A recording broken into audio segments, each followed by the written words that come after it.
Olá pessoal, eu sou a professora Dirce, professora de Biologia, e a nossa aula de hoje será sobre núcleo.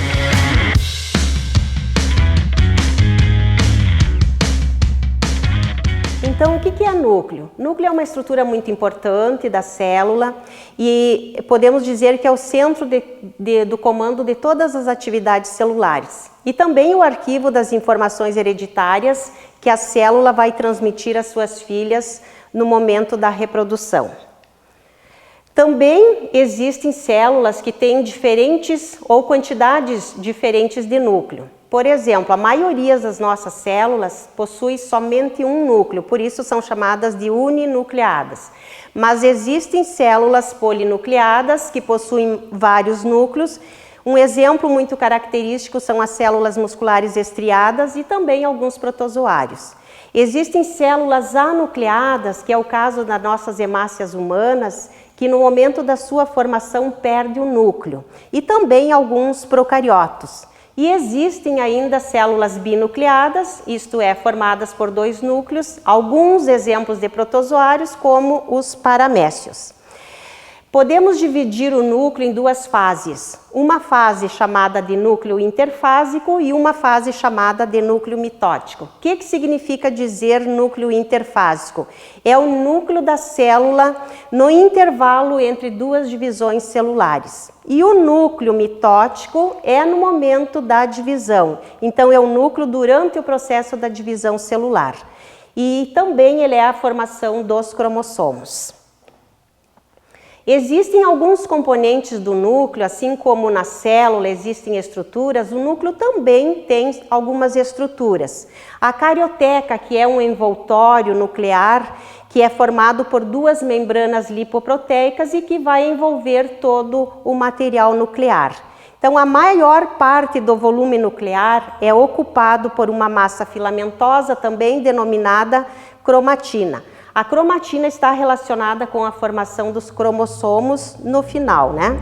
Existem ainda os nucleolos, que não possuem membranas, são corpos esponjosos, também densos, e ainda um líquido viscoso que é muito semelhante ao citoplasma da célula, que é chamado de cariolinfa.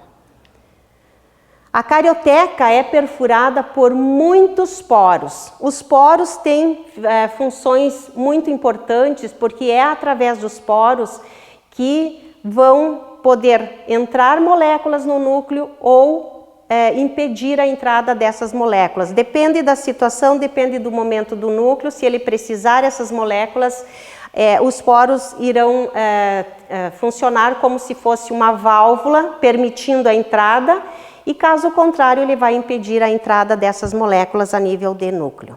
Aqui, só para vocês visualizarem, então, nós temos um núcleo com as suas estruturas, os seus componentes, e ali vários poros para identificar também e para controlar essa entrada ou saída de substâncias dentro do núcleo. A cromatina é um conjunto de fios, como eu já havia falado, que depois, no final, vai resultar em cromossomos. Logicamente, a cromatina ela está dividida em eucromatina e heterocromatina. O que significa? A eucromatina é a parte ativa do DNA e ela está descondensada. E a heterocromatina não apresenta atividade e ela está condensada. Então, são as diferenças. Os nucleolos, logicamente, na fase em que a célula eucariótica não se encontra em divisão, é possível visualizar vários nucleolos que estão associados a algumas regiões específicas da cromatina. Cada nucleolo é um corpúsculo esférico, não membranoso, de aspecto esponjoso e muitas vezes, quando visualizado ao microscópio eletrônico, nós podemos perceber que ele é rico em RNA ribossômico. Este RNA ribossômico, ele é produzido a partir do DNA, das regiões específicas da cromatina e vai se constituir um dos principais componentes dos ribossomos existentes no citoplasma. Ao ocorrer a espiralação cromossômica, os nucleolos vão desaparecendo lentamente. Isto acontece durante os eventos que caracterizam o processo da divisão celular. O reaparecimento dos nucleolos vai ocorrer com a desespiralização dos cromossomos, isto no final da divisão do núcleo. Existe uma estrutura chamada estrutura de cromossomos. Então, o período de vida da célula em que não está em processo de divisão é denominado interfase. E a cromatina da célula interfásica é uma massa de filamentos chamados de cromossomos. Se nós pudéssemos separar um por um os cromossomos de uma célula interfásica humana, nós obteríamos 46 filamentos longos e finos. Por que será 46 filamentos longos e finos? Porque as nossas células são formadas, ou dentro das nossas células existem 46 cromossomos. Cromossomos em divisão. Quando a célula vai se dividir, o núcleo e os cromossomos passam por grandes modificações. Os preparativos para essa divisão celular acontecer vão ter início com a condensação dos cromossomos, que começam a se enrolar sobre si mesmos, tornando-se progressivamente mais curtos e grossos, até assumirem um aspecto de bastões compactos. Durante a condensação cromossômica, as regiões eucromáticas se enrolam mais frouxamente do que as heterocromáticas, que estão condensadas mesmo durante a interfase. No cromossomo condensado, as heterocromatinas, devido ao alto grau de empacotamento, vão aparecer como regiões estranguladas do bastão cromossômico, chamadas constrições. Para vocês visualizarem, nós percebemos aqui uma constrição secundária e um centrômero. Então, existem, na verdade, dois estrangulamentos ou duas constrições, sendo que onde está localizado o centrômero é chamado de constrição primária e as demais constrições são chamadas de constrições secundárias. Na célula que está em processo de divisão, cada cromossomo condensado vai aparecer como um par de bastões unidos em um determinado ponto, que é o próprio centrômero.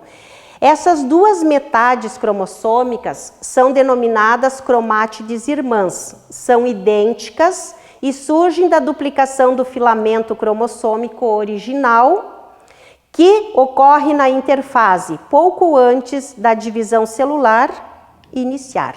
Durante o processo de divisão celular, as cromátides irmãs se separam. Cada cromátide migra para uma das células filhas que se formam. O centrômero fica localizado em uma região heterocromática, portanto, em uma constrição que contém o centrômero é chamada constrição primária. Lembram que eu havia falado anteriormente. E todas as outras que porventura existam são chamadas constrições secundárias. Para vocês visualizarem melhor, nós temos aqui um cromossomo com dois braços. Vocês verifiquem os braços. E cada parte, esse retângulo que está dividido é uma cromátide. Então, na verdade, este cromossomo está separado em duas cromátides.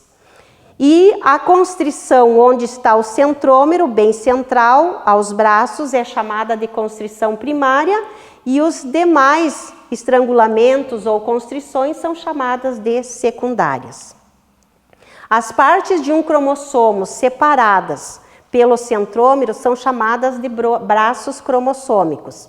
A relação do tamanho entre os braços cromossômicos, determinada pela posição do centrômero, permite classificar os cromossomos de 4 tipos. Os metacêntricos, que são cromossomos que possuem os braços do mesmo tamanho, portanto, o centrômero está localizado bem no meio dos braços.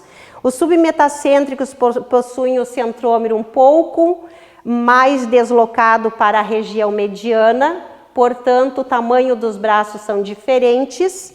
Os acrocêntricos possuem o centrômero bem próximo de um dos braços, portanto, os dois braços são bem diferentes o tamanho e a localização do centrômero está mais próximo de um deles. E o tipo telocêntrico possui o centrômero em uma das extremidades, porque tem apenas um braço. Para vocês visualizarem aqui os tipos de cromossomos, o tipo metacêntrico, 2 braços do mesmo tamanho, centrômero bem no meio.